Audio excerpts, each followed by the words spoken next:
San Diego Unified is on track to graduate a record number of seniors. Now, that's just weeks after researchers warned of a graduation drop-off. How the district turned it around. They essentially cut off nutrient flow going up into the canopy of the tree.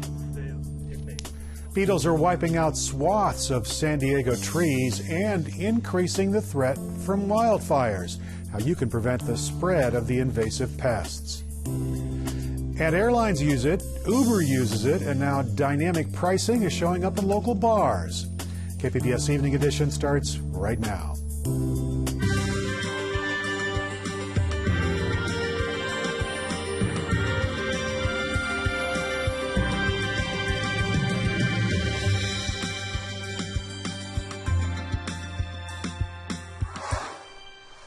Good evening. Thanks for joining us. I'm Eric Anderson.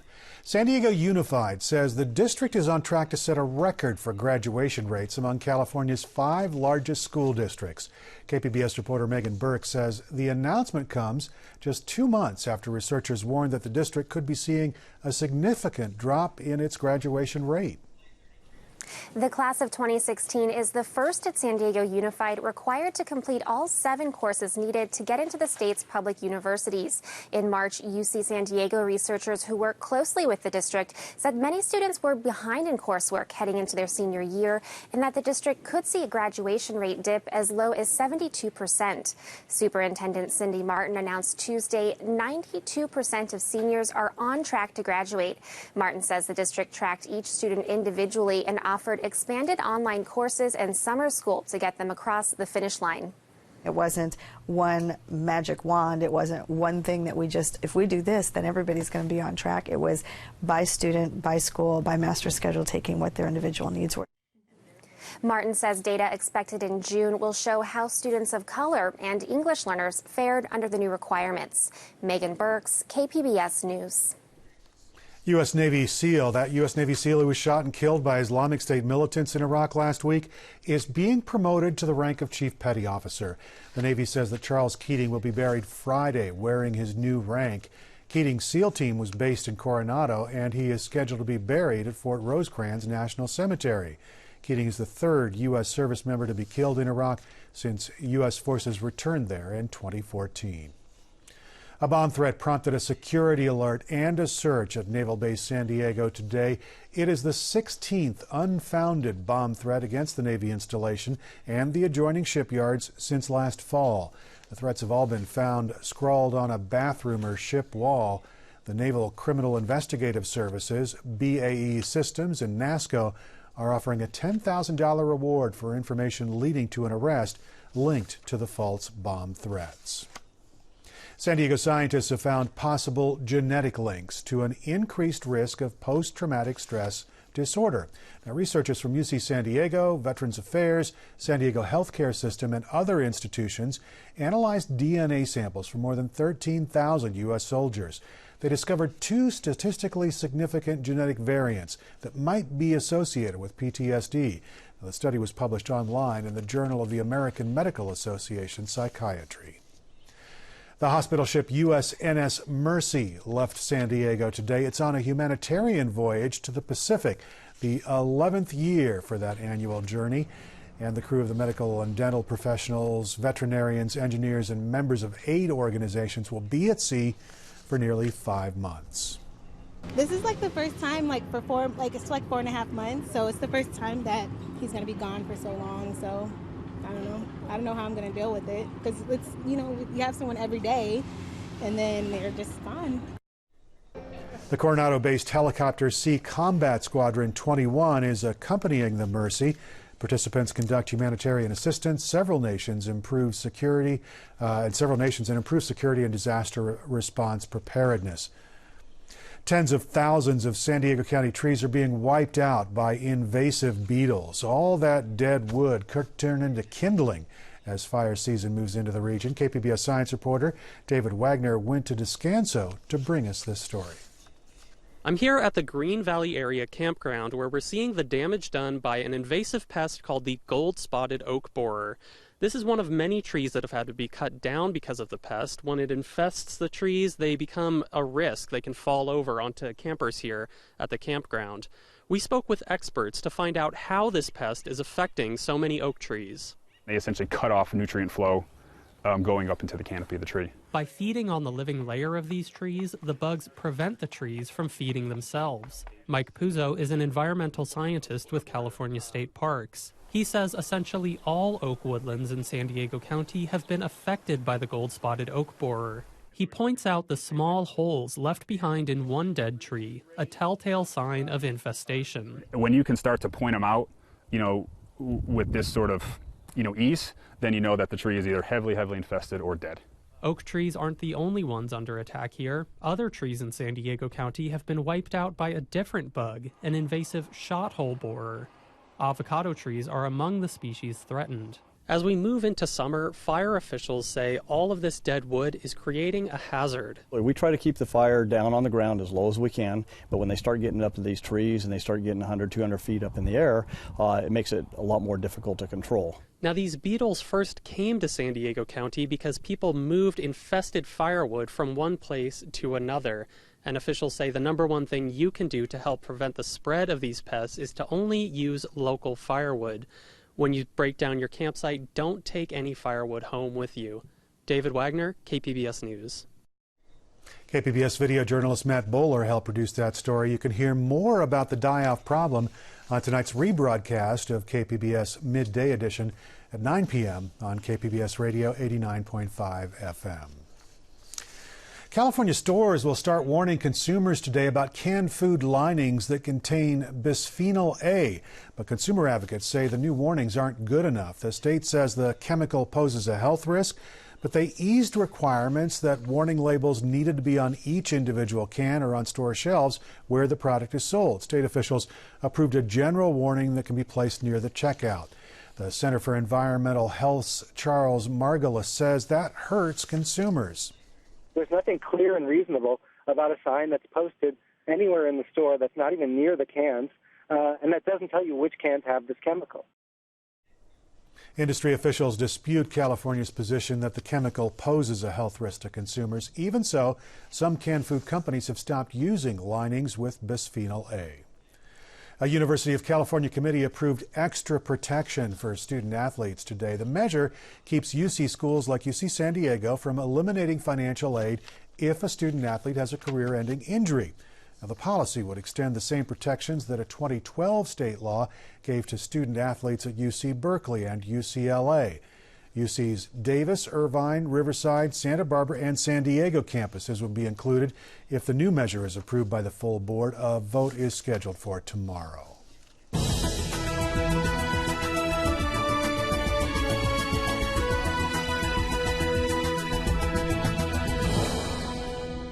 Immigration, the environment, and college affordability. Those were some of the topics covered at the California Counts U.S. Senate debate last night in the KPBS studios.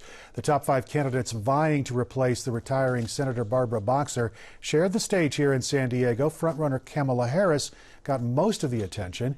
KPBS reporter Andrew Bowen brings us the debate highlights.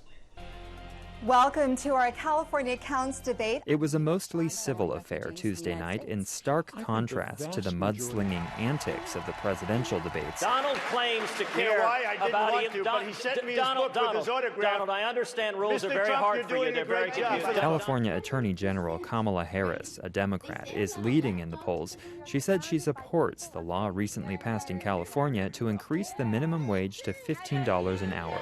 15! And a union! 2/3 of minimum wage workers are women.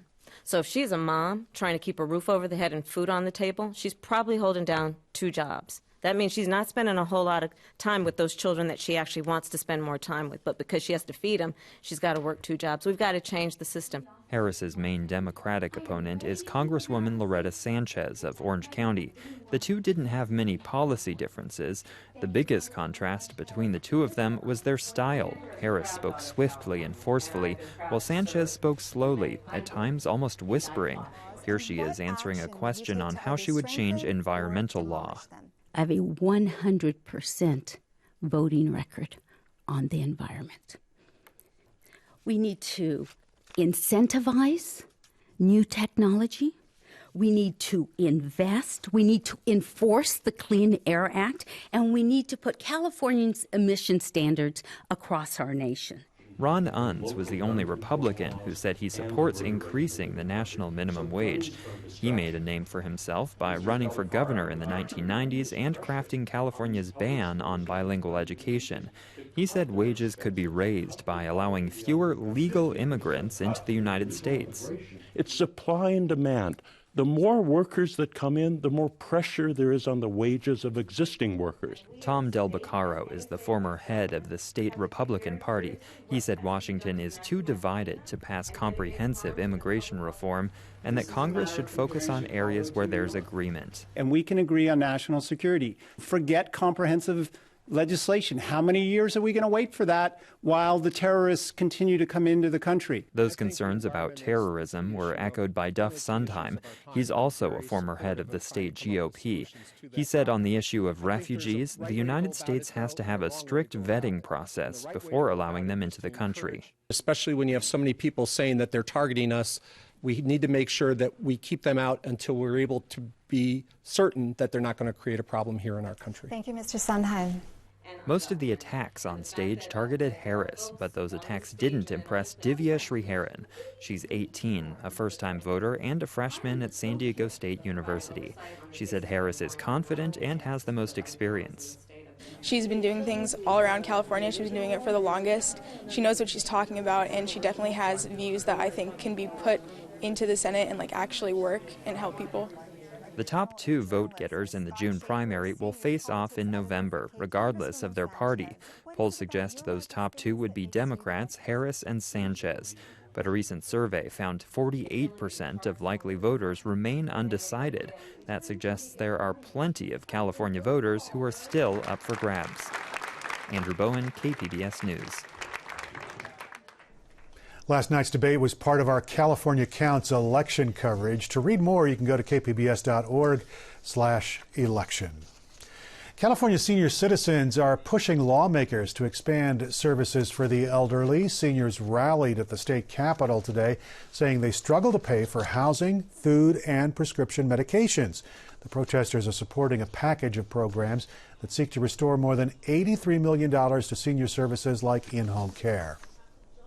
We're on their shoulders. The shoulders, that street out there, it was put down by taxpayers that are seniors now. And we're enjoying their work, but we're not respecting what they did. And that's going to change, has to change.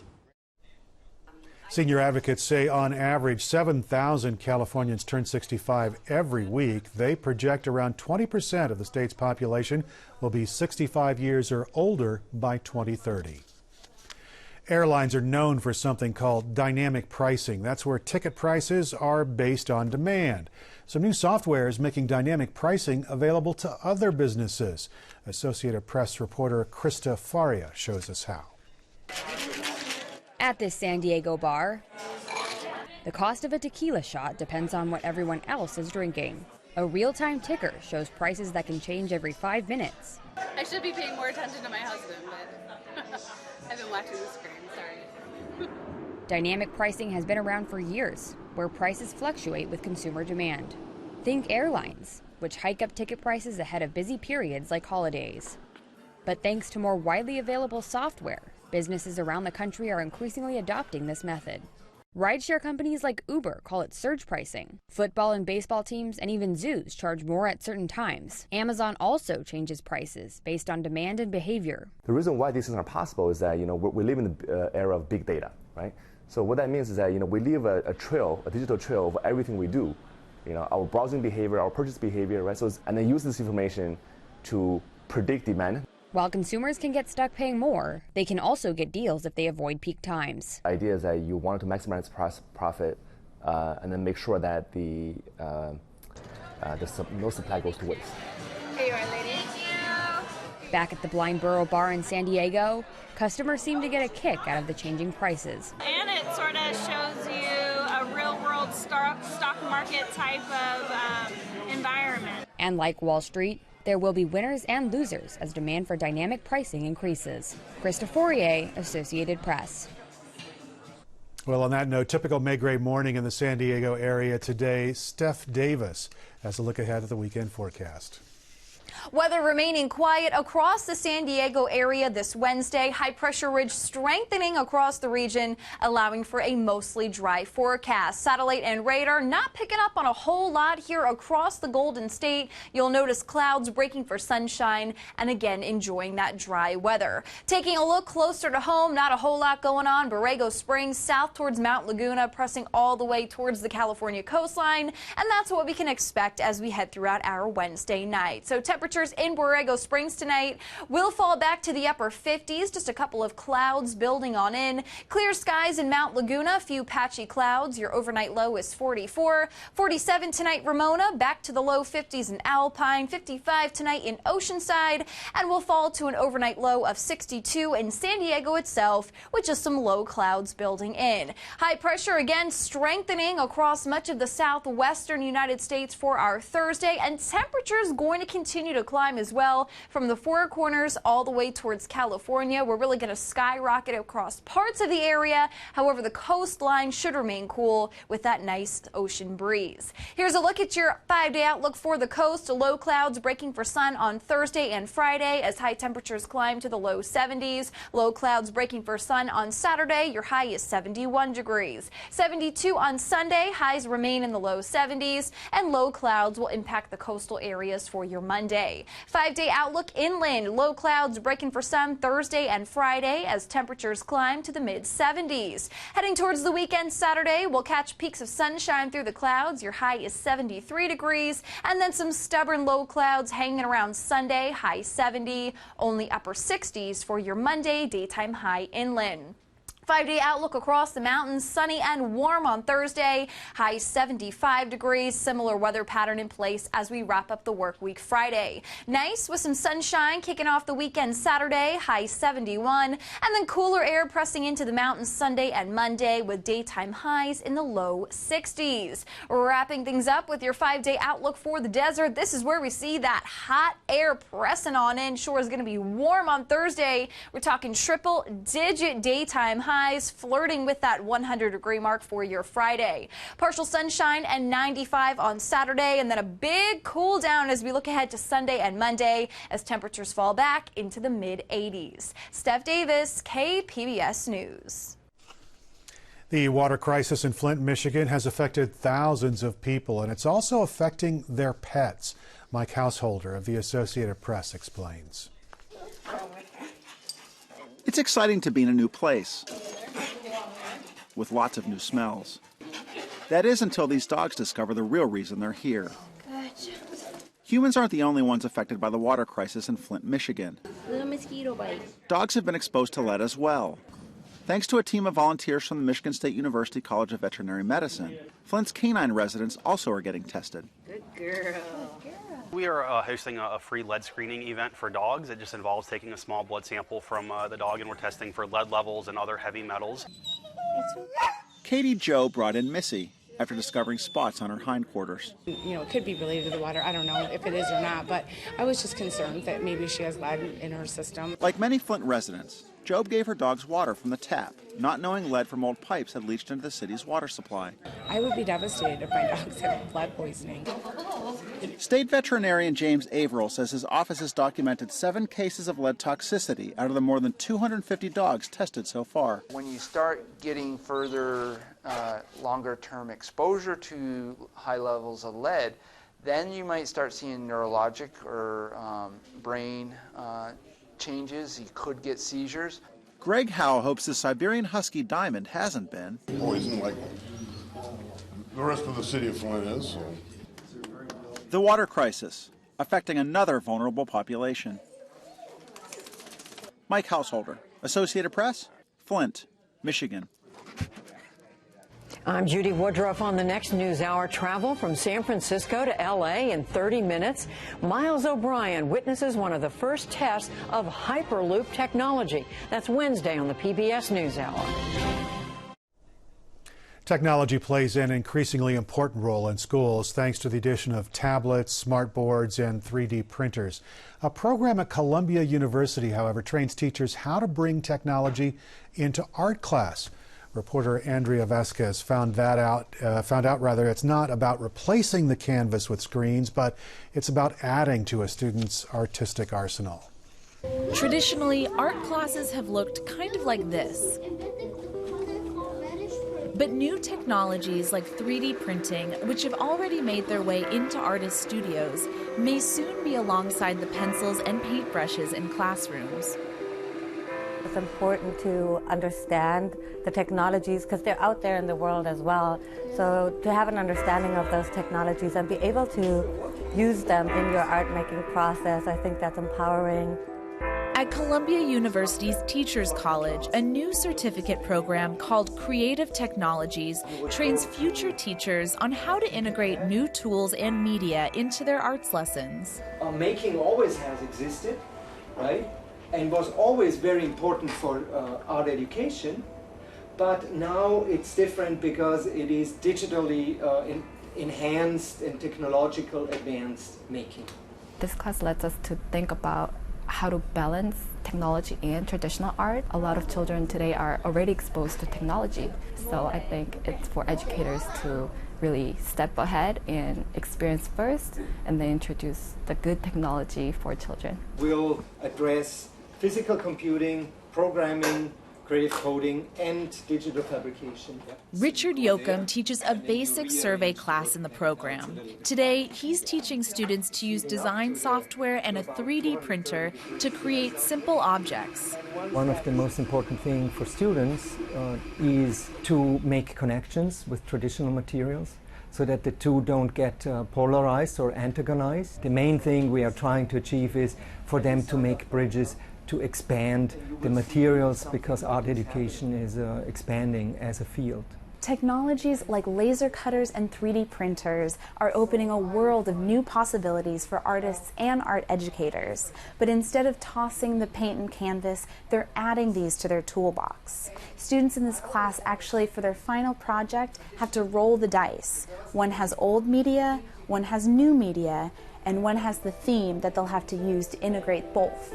If you're taking materials and you're playing with them and you're building with them and you're creating new things, it teaches you to be flexible, it teaches you to be creative, it teaches you to be imaginative, all the so-called 21st century skills that everybody's talking about.